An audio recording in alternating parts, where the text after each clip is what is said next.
할렐루야. 아멘. 오늘은 마태복음 19장 3절에서 11절, 에베소서 5장 22절에서 25절 말씀을 본문으로 행복한 결혼생활, 이런 제목으로 말씀의 은혜를 나누겠습니다. 오는 5월 21일은 둘이 하나가 되는 신비로운 연합, 부부의 날입니다. 가정마다 주님의 은총으로 작은 천국이 이루어져서 이 땅에서도 행복한 삶을 살아가는 우리 모든 가정이 되기를 주님의 이름으로 축복합니다. 아멘. 참으로 제가 바라는 것은 우리의 심령 천국이 먼저 이루어지는 것입니다. 아멘. 우리가 상한 마음을 치유받고 성령의 기름 부으심을 받고 말씀과 기도로 우리의 심령 천국이 이루어지기를 소망합니다. 아멘. 그리고 또 제가 강조하는 것은 가정 천국이 이루어지는 것입니다. 아멘. 네, 하나님께서 최초로 창조한 제도가 바로 가정입니다. 그런데 마귀는 어떻게든지 이 가정들을 깨트려버리기 위해서 지금도 여러 가지 음모를 꾸미고 있는 것을 우리가 영적으로 바라봅니다. 아멘. 참으로 많은 가정들이 이혼을 하고 있고, 또 이혼은 실제적으로 안 했더라도 가정에서 각방을 쓴다든지 아니면 말도 않고 지낸다든지 이렇게 이혼 못지않은 그런 아픔을 겪고 있는 가정들이 너무나 많은 것 같습니다. 미국이나 유럽 같은 나라들은 약 50%가 가정이 이혼을 하는 가정들입니다. 우리의 가정들도 지금 우리나라에도 많은 가정들이 이혼을 하고 어려움을 당하고 있습니다. 우리의 가정들이 건강해야 될 줄로 믿습니다. 아멘. 가정천국이 이루어져야 될 줄로 믿습니다. 아멘. 그리고 우리 교회의 천국이 이루어지기를 소망합니다. 아멘. 교회를 나와서 참으로 하나님의 나라의 그 아름다움을 간접적으로 우리가 느끼고 보게 되기를 소망합니다.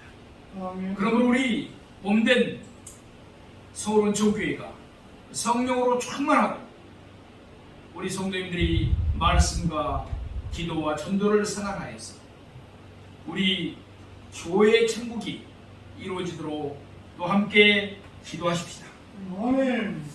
결혼이라는 인생사 가운데 가장 중요한 일 중에 하나라고 할 수 있습니다.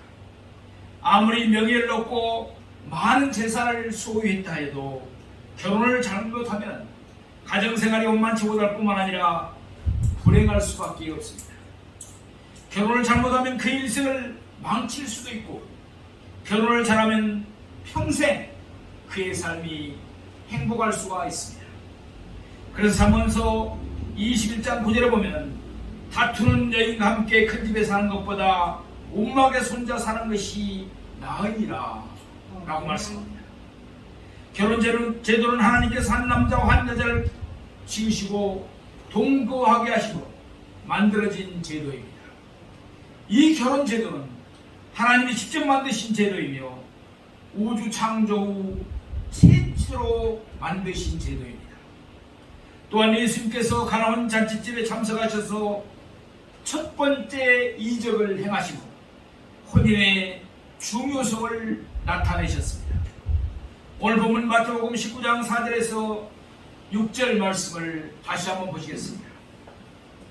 예수께서 대답하여 이르시되 사람을 지으신 이가 본래 저희를 남자와 여자로 지으시고 말씀하시기를 그러므로 사람이 그 부모를 떠나서 아내에게 합하여 그 둘이 한 몸이 될지니라 하신 것을 잊지 못하였느냐. 그런즉 이제 둘이 아니요 한 몸이니 그러므로 하나님이 짝 지어주신 것을 사람이 나누지 못할지라 하시니. 아멘. 사도 바울은 성령의 감동에 따라서 에베소서 5장에서 예수 그리스도와 교회가 연합하는 오묘한 비밀을 가르칩니다. 그러면서 또 부부에 대해서 말하고 있습니다. 아내들이여 자기 남편에게 복종하기를 죽게 하듯 하라. 이는 남편이 아내의 머리됨이 그리스도께서 교회의 머리됨과 같으니 그가 바로 몸의 구주시니라. 그러므로 교회가 그리스도에게 하듯 아내들도 범사에 그 남편에게 복종할지니라. 남편들 아내 사랑하기를 그리스도께서 교회를 사랑하시고 이하여 자신을 주심같이 하라 라고 에베소서 5장 22절에서 25절에서 말씀하고 있습니다. 교회와 결혼생활은 밀접한 관계가 있습니다. 건전한 가정을 가진 교회는 건전한 교회가 될 줄로 믿습니다. 부부나 함께 신앙생활을 하지 못한다든지, 부부가 남편은 교회에 나오고 아내는 나오지 못한다든지, 아내가 예수를 믿고 교회에 나오고 남편은 나오지 못한다든지 하는 가정들이 참으로 많죠. 또 결혼생활이 원만하지 못한 사람은 교회 생활도 원만하지 못하는 경우가 많습니다. 건전한 건강한 교회가 되려면 건전한 가정, 건전한 결혼생활이 있어야 하는 것입니다. 성도들은 교회에 가면 교회가 천국이 되고 가정에 가면 가정도 천국이 되어야 될 줄로 믿습니다. 이것이 바로 종이 바라는 가정관이고 교회관입니다. 집안이 지옥 같아 교회만 머물려고 한다든지, 가정만 천국으로 만들어 놓아 가정에만 있고 싶어하는 것도 잘못된 것입니다. 이렇게 중요한 결혼에 대해서 몇 가지 신앙적 교훈을 상고하면서 은혜 받기를 원합니다. 첫 번째, 결혼의 목적입니다. 결혼은 이상의 말씀과 같이 하나님도 예수님도 또한 사도 베드로나 바울도 기중하고 신성하게 왔습니다. 또 성의식이나 성생활 자체는 죄가 아닙니다. 부부생활에 당연한 것입니다. 배고픈 것이 자연적 신체적 욕구라면 성욕도 신체적인 자연의 욕구라고 할 수 있습니다. 그러나 음식을 훔치면 죄가 되는 것 같이 성욕을 만족시키기 위해 부당한 방법을 사용하는 것은 죄악입니다. 성의식은 하나님께서 주신 것이요 하나님께서 정하시고 창안하신 것입니다. 이것은 인간이 타락하기 전에 설정된 것입니다. 그러므로 성의식 자체는 죄가 아닙니다. 어떤 이들은 양심의 불필요한 고발 때문에 괴로워합니다. 때문에 부부가 성욕을 충족시키는 그 자체가 죄인 줄 알고 쓸데없이 고민을 하는 이가 있는데 결코 그럴 필요가 없습니다. 그것은 행복한 결혼 생활인 것입니다. 성을 제약시하는 것은 이교적이며 이단적입니다. 히브리서 13장 4절에 보면 모든 사람은 결혼을 기이 여기라. 아멘. 디모데전서 4장 3절에서 사도 바울은 혼인을 금하라고 가르치는 것은 귀신의 가르침이라고 했습니다.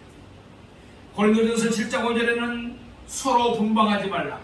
다만 기도할 틈을 얻기 위하여 합의상 얼마 동안 하되 다시 하라. 이는 너희의 절지 못함으로 말미암아 사탄이 너희를 시험하지 못하게 하려 함이라 라고 말씀합니다. 쓸데없이 별가거나 금욕주의로 살지 말고 기도할 틈을 얻기 위하여 합의상 얼마 동안만 분방하되, 그것도 일방적으로 하지 말고 부부가 합의해서 하라는 말씀입니다. 어떤 여자 성도님은 부흥회 때 은혜 받고 남편이 가까이 오면 형제여 물러갈지어다. 어떤 남자는 자매에게 물러갈지어다. 나는 거룩한 사람이 되었습니다 라고 말했다고 합니다. 이것은 참으로 잘못된 것입니다. 아멘. 성 그 자체는 배고플 때 먹고 가려울 때 긁는 것과 같이 신체의 자연적인 욕구지 결코 죄가 아니라는 사실입니다. 아멘. 그러나 성욕이 인간의 강한 본능 중에 하나이므로 우리 3대 욕구가 뭐죠? 식욕, 먹고 싶은 거, 수면용, 또 하나가 바로 성욕입니다. 이 본능 중에 하나이므로 이것을 통해서 마귀의 유혹과 시험이 많고 또한 범죄케 하여 타락하는 경우가 많다는 것을 우리는 명심하셔야 됩니다. 아멘. 네. 그러면 결혼을 왜 하느냐? 그 이유를 우리가 성경적으로 찾아보면 첫째로는 피차 돕기위해서입니다. 결혼을 장관하신 하나님께서는 창세기 2장 18절에서 말씀하십니다. 사람이 혼자 사는 것이 못하다라고 말씀했습니다. 이것은 사람이 피조되지 못했다는 뜻이 아니라 절반만 창조되었기 때문에 그렇습니다. 그래서 남자를 돕는 배필로 여자를 만들어 주셨습니다. 배필이란 오늘 보면은 돕기에서 만난다는 그런 의미를 갖고 있습니다. 아담만 만드셨을 때는 아직 절반만 만드신 것입니다. 아담을 돕는 배필 하나를 만드셔서 괴롭한 후에 사람이 비로소 안송되었고 하나님께서는 창세기 1장 31절에 힘이 좋았더라 라고 선포하십니다. 하나님께서 하나를 지으실 때는 또 다른 흙을 지어서 만드신 것이 아닙니다. 아담이 잠든 사이에 갈빗뼈를 칠하여 그 사랑하는 아내 하를 만들어 주신 줄로 믿습니다. 아멘. 그러므로 생각하시면 이 사실을 우리는 잘 아셔야 됩니다. 남자는 흙으로 지었어요. 여성은 본 차이나, 네, 우리 그 좋은 그림 있죠. 남자의 갈비뼈로 지었어요. 저희 부부도 젊었을 때 싸우는 것이 가끔 있었어요. 그 싸우는 것이 어디였냐?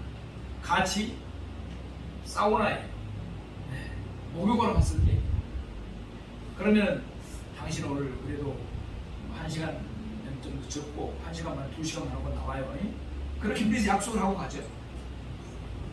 그런데 우리 남성분들은, 남편분들은 사실 1시간이기도 어려워요.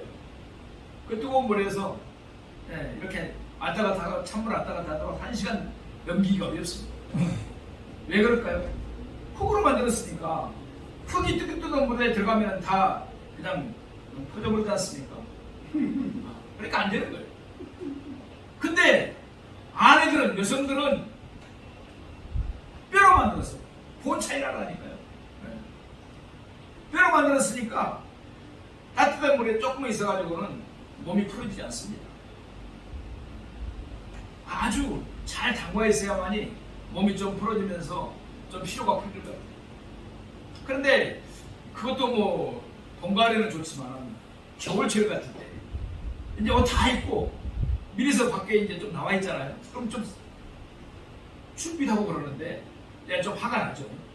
아니 당신 탕에 들어가기 전에 나하고 약속했는데 왜 안 나오냐? 그것 때문에 늦게 나오냐? 알고 보니까 바로 이거예요. 남자들은 흙으로 만들었기 때문에 그 따뜻한 물에서 오래 있지를 못해요. 근데 여성들은 어때요? 뼈로 만들었으니까 오래 있어야지 몸이 풀린다니까요. 이 사실을 깨닫고 혹시 싸우라든지 목욕하는 곳에 가서 부부싸움 하지 않는 우리가 되기를 소망합니다. 아멘. 그러므로 부부는 결혼 후에 둘이 아니요 하나인 것입니다. 한 몸이 되어 서로 도우며 살아가야 되는 것입니다. 그런 거로 이 세상에서 여자의 고향은 남자의 품이기에 해산의 고통을 당하면서도 남자의 품을 찾기 마련입니다. 남자도 아내를 필요로 하는 이치가 여기 있으므로 하나님께서는 남편과 아내가 함께 살면서 친구하며 피차 돕도록 하신 줄로 믿습니다. 두 번째로는 음란을 피하기 위해서입니다. 음란을 막기 위해서입니다. 하나님께서 처음 결혼을 설정하셨을 때는 죄가 세상에 들어오지 않았었습니다. 그러나 이제는 죄가 세상에 들어왔기 때문에 마귀의 시험과 유혹이 많아졌습니다. 결혼을 금지해서는 안 되고, 그러므로 결혼은 마귀의 시험을 이기는 필연적인 것이기에 구원해야 되는 것입니다. 그러므로 사도 바울은 고린도서 7장 2절에 음행을 피하기 위하여 남자마다 자기 아내를 두고 여자마다 자기 남편을 두라고 하였습니다. 성경은 성의식을 죄로 여기지 아니하고 결혼이 음란죄를 막을 수 있는 길이라고 말씀합니다. 그러므로 특별한 독신 은사를 하나님께로 부어받은 사람이 아니고는 결혼을 해야 될 것입니다. 그뿐 아니라 결혼 생활에 있어서 서로 분방하지 말라고 고린도전서 7장 4절에 말씀합니다.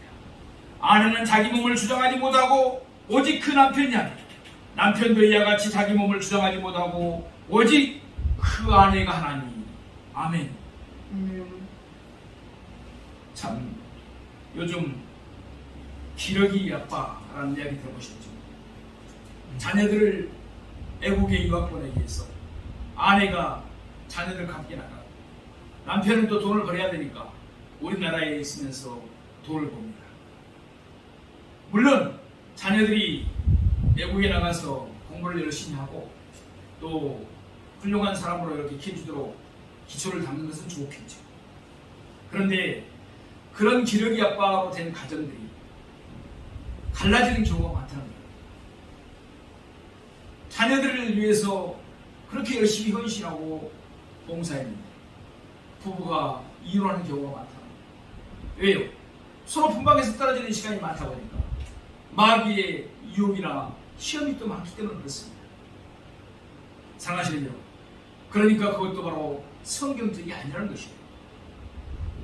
부부간에 음란을 맞게 살 수 있는 한 서로 떨어져 살거나 분방하지 말고 어디를 가든지 붙어 다니고 함께 다니는 것이 좋다는 것입니다. 아멘. 연세가 드실수록 손 잡고 다니는 것도 좋습니다. 저희 세대들은 부부가 손 잡고 다니는 것도 좀 어색하게 생각하죠. 그래서 저도 잘 손을 잡는 경우가 좀 적습니다. 정말 손 잡고 다니는 게 중요합니다. 아멘. 고린도서 7장 9절에는 정욕이 불가짓하는 것보다 결혼하는 것이 나으니라고 강력히 말씀하셨습니다. 성의심이나 성욕 자체는 죄가 아니므로 억지로 결혼을 삼가해서 죄에 빠지지 말라는 것입니다. 아멘. 미국의 유명한 가정 상담가 일라드 할리라는 분이 있습니다. 그가 지은 책 그 남자의 욕구, 그 여자의 갈망이라는 유명한 책이 있습니다. 거기 보면 남편과 아내는 서로 중요하게 느끼는 욕구가 다르다는 것입니다. 이것을 우선 욕구라고 했습니다. 남편에게 중요한 우선 욕구는 첫 번째 성적인 만족입니다.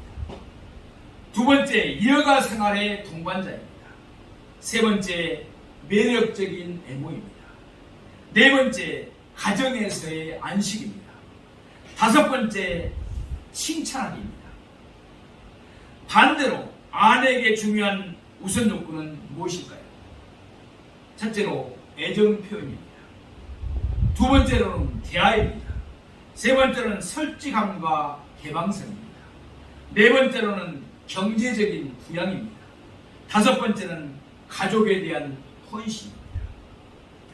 사랑하시는 여러분, 우리가 영성주의 축복성회를 하면은 부부 치유에 대한 말씀도 있고 실제적인 치유 생활을 할 때가 있습니다. 그때 어느 여자 목사님이 그 성회에 참석하셨어요. 그리고 그 부부 치유 시간을 통해서 본인이 은혜를 받고 치유를 받았습니다. 그리고 그 다음에 간증을 하는데 이런 내용의 간증을 했습니다. 목사님, 저는 말씀 많이 보고 교회에서 계속 자면서 철회하면서 기도하는 것, 그것이 많이 하나님이 기뻐하는 것을 알았습니다. 그런데 우리 남편과 지금 남편 장모님과 이혼 일보 직전이었습니다. 나는 그 이유를 잘 몰랐습니다. 근데 오늘 깨달았습니다. 그 치유, 우리 영성치유 축복성의 제목이, 부부치유의 제목이 뭐냐? 작은 여우를 잡으라입니다.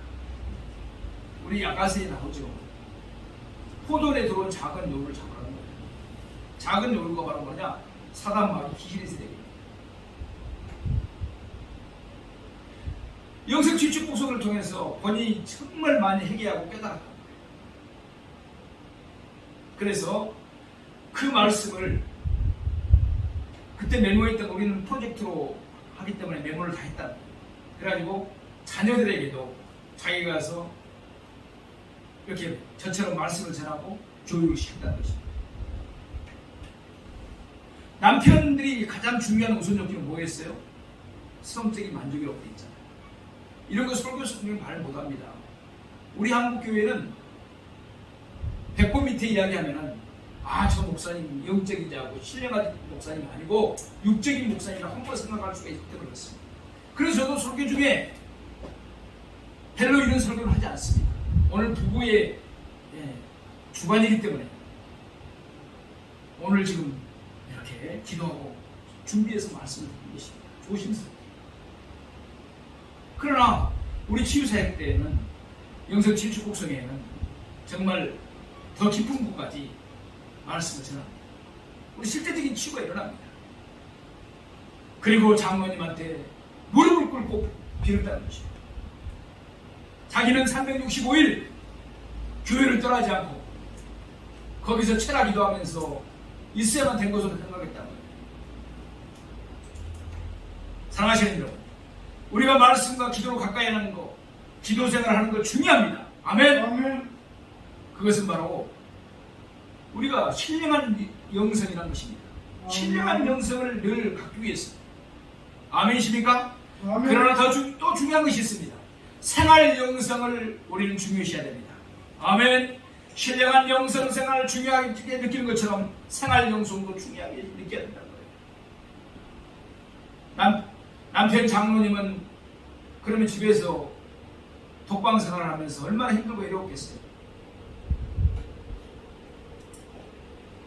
자기가 회개하고 무릎을 꿇고 장로님한테 용서를 빌었다는 것입니다. 그 뒤로부터 장로님 표정이 달라지더라고요. 너무너무 그리고 자기한테 고맙다고. 그 목사님 찾아가서 본인이 그 교회 가서 식사를 한번 대접했다고 그런 얘기를 하더라고요. 네. 사랑하시는 여러분, 우리가 신령한 영성을 추구하되 생활 영성 함께 가야 될 줄로 믿습니다. 아멘. 또 제가 잘 아는 어떤 목사님은, 사모님은 산기도를 밤마다 다닙니다. 1년, 2년, 3년, 5년, 10년간 산기도를 계속합니다. 밤에 집에서 잠을 자지 않아요. 물론 우리가 교회에서 독방에 들어가서 개인적으로 우리가 은밀한 곳에 기도하는 것, 또 교회에 나가서 기도하는 것, 산에 가서 부르짖어 기도하는 것 다 좋습니다. 그러나 생활 영성을 잃어버리면 마귀가 틈을 타는 경우가 특별히 많습니다. 아멘. 그 남편을 유혹해가지고 결국 그 가정이 파탄됐다는 이야기를 그 뒤에 들었습니다. 너무너무 안타까웠어요. 정말 기도 많이 하는 사모님이고 또 그 뒤에 여자 목사님이 됐다는 이야기 들었습니다. 그런 분이에요. 왜 그렇습니까? 생활 영성이 없기 때문에 그렇습니다. 다시 본문으로 돌아오겠습니다.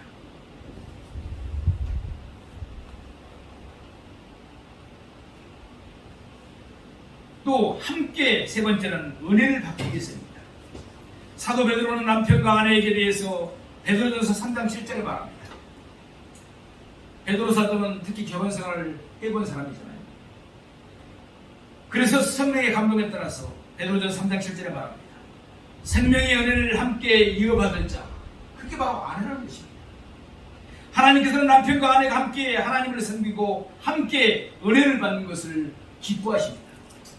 하나님은 혼자 영생하는 것을 기뻐하지 않으시고 함께 생명의 은혜를 유업으로 받는 것을 기뻐하십니다. 독신으로 살 수 있는 사람의 자격은 마음에 특별한 결심이 있는 사람입니다. 하나님으로부터 독신 은사를 받은 사람입니다. 이런 사람 빼놓고는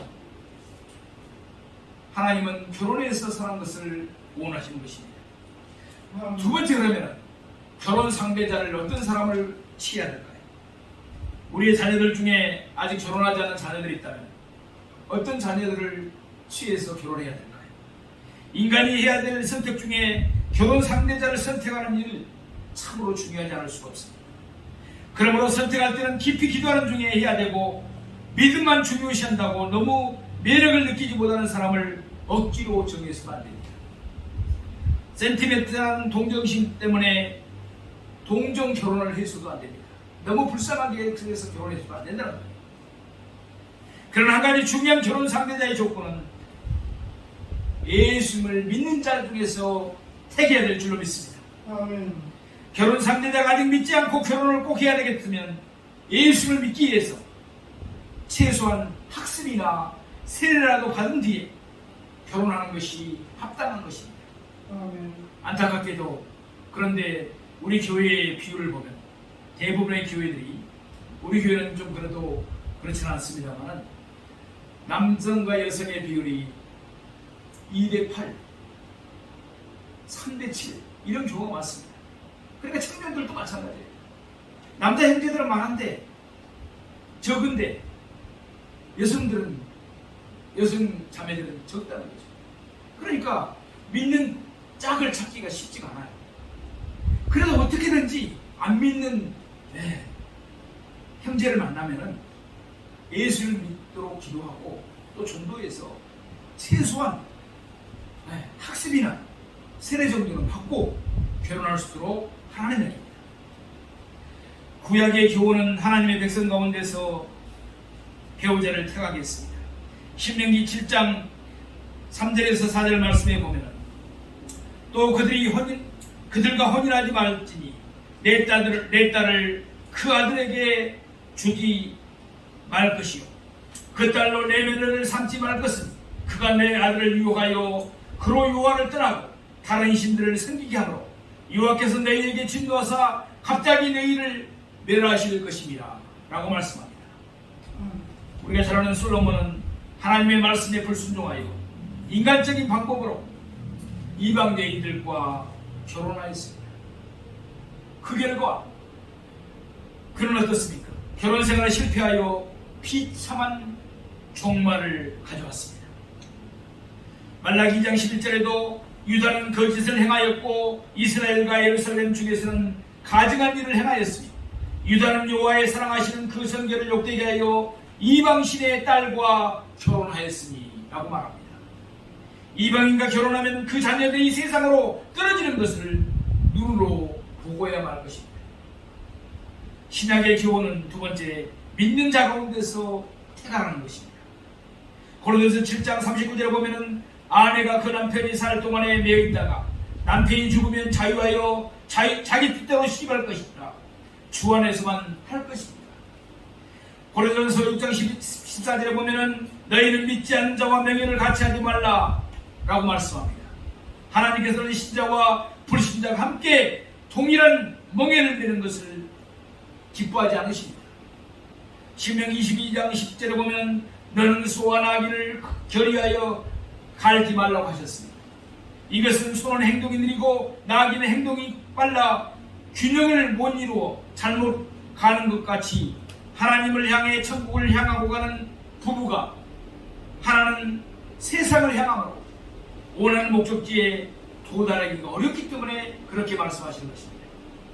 부부 중 하나가 신령한 하나님의 축복을 원하는 데 비해서 하나는 세상적인 부요와 쾌락만 추구하게 된다면 그 가정은 원만하게 가정생활을 이루어 나갈 수 없게 되는 것입니다. 세 번째, 불신자와 부득이하게 결혼하는 경우입니다. 우리가 그런 경우가 있죠. 그런데 불신자와 결혼한 자매라든지 형제들은 각오해야 됩니다. 영적 전쟁이 치열합니다.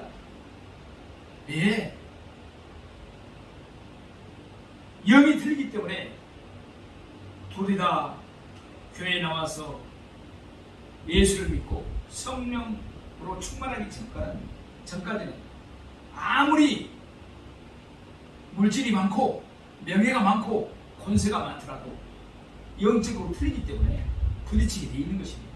그런 가정들 우리는 수없이 많이 보잖아요. 불신자와 부득하게 결혼하게 하는 경우에는 첫째, 먼저 믿게 한 후에 결혼하도록 해야 됩니다.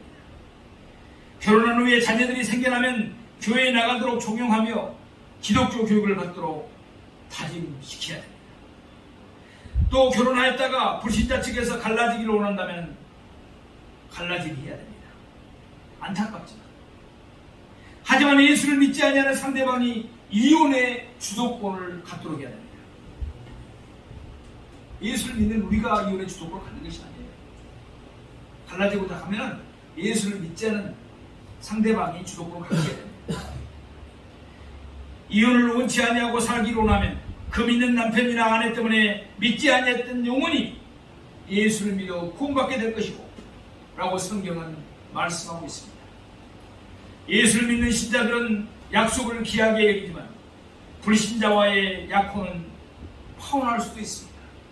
그렇다고 부주의하게 겸손하게 약혼을 취소하는 것은 하나님의 영광을 가리우는 결과를 초래하는 것입니다. 또 절대로 한번 결혼하면 파할 수가 없다는 것입니다. 마태복음 19장 6절 말씀입니다. 오늘 본 말씀이죠.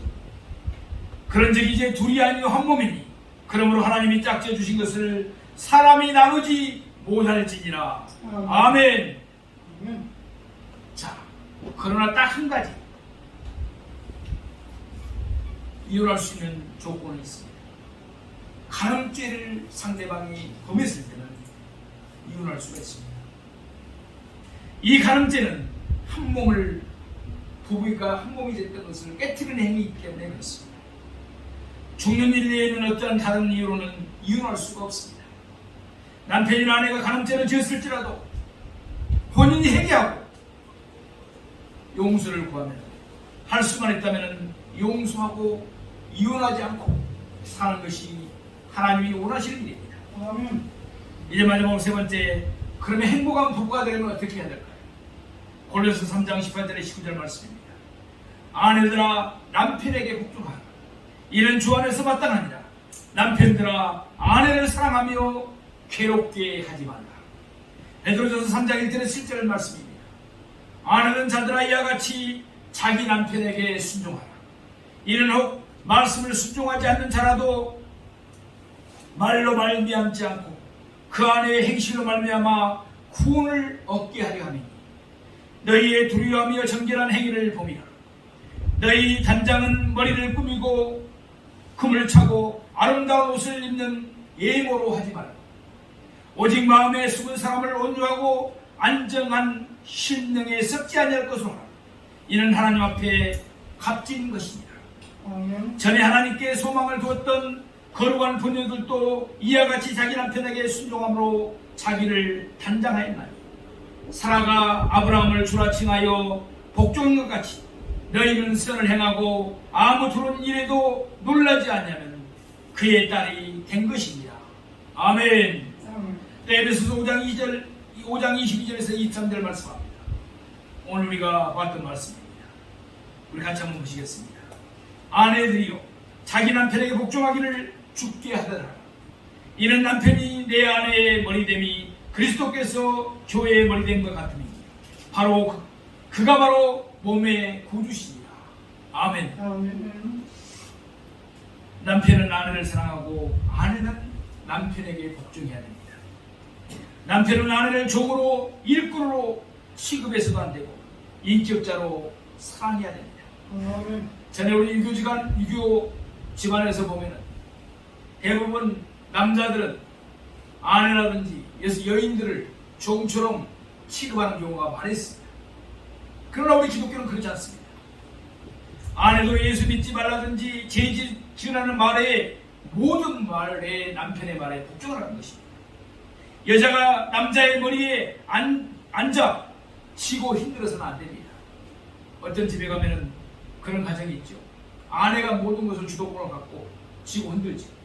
하나님 원하시지 않는다. 또 상대방에 대해서 눈을 감아야 됩니다. 이 말씀 잘 들으셔야 됩니다.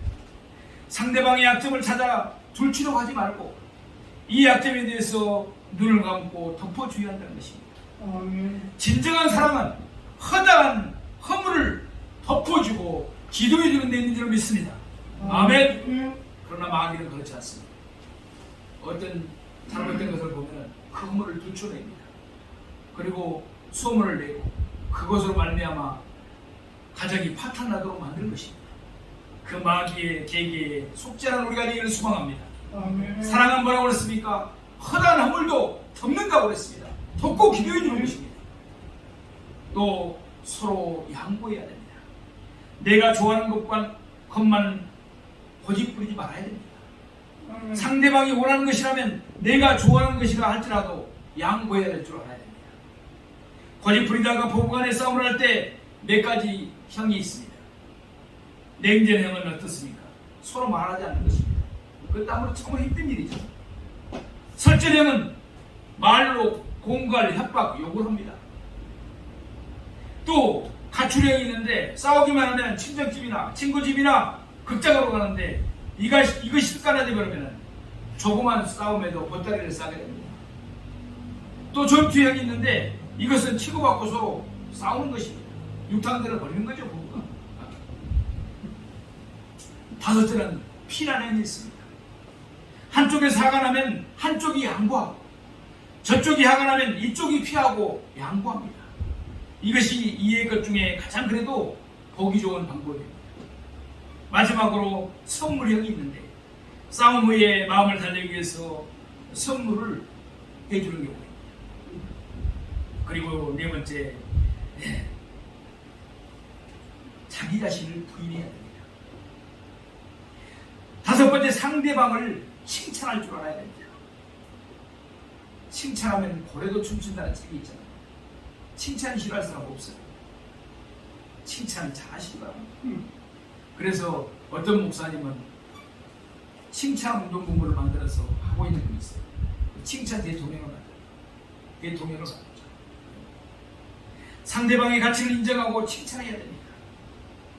한 영국의 여자가 죽어갈 때 그 남편이 여보, 당신은 그토록 훌륭하게 일을 잘했는데 만일 당신이 죽으면 나는 어떻게 되는 거요? 라고 말했습니다. 그때 그 죽어가던 아내가 말합니다. 왜 당신은 진짜 그런 말 한마디 할 줄 모르셨습니까? 나는 언제나 내가 이 일을 잘못하는 줄만 생각하고 내 자신을 책망했습니다. 당신이 나에게 참 잘했어요 라고 한 번도 말한 적이 없기 때문에 혼자 걱정하다가 이렇게 죽어가고 있어요 라고 말했습니다. 이 예화는 한마디로 칭찬이 상대방에게 얼마나 위로가 되고 힘이 되는 것을 우리에게 말해주고 있습니다. 특히 아내분들은 남편을 잘 칭찬할 줄 알아야 됩니다. 남편도 마찬가지입니다. 아내가 오늘은 맛있는 음식을 해줬다. 칭찬할 줄 알으셔야 돼요. 옷을 하나 사 입었다. 그 옷에 대한 칭찬도 할 줄 알으셔야 됩니다. 근데 우리 남성들은, 우리 교회 성도님들은 그렇지 않지만 무엇에 약해요?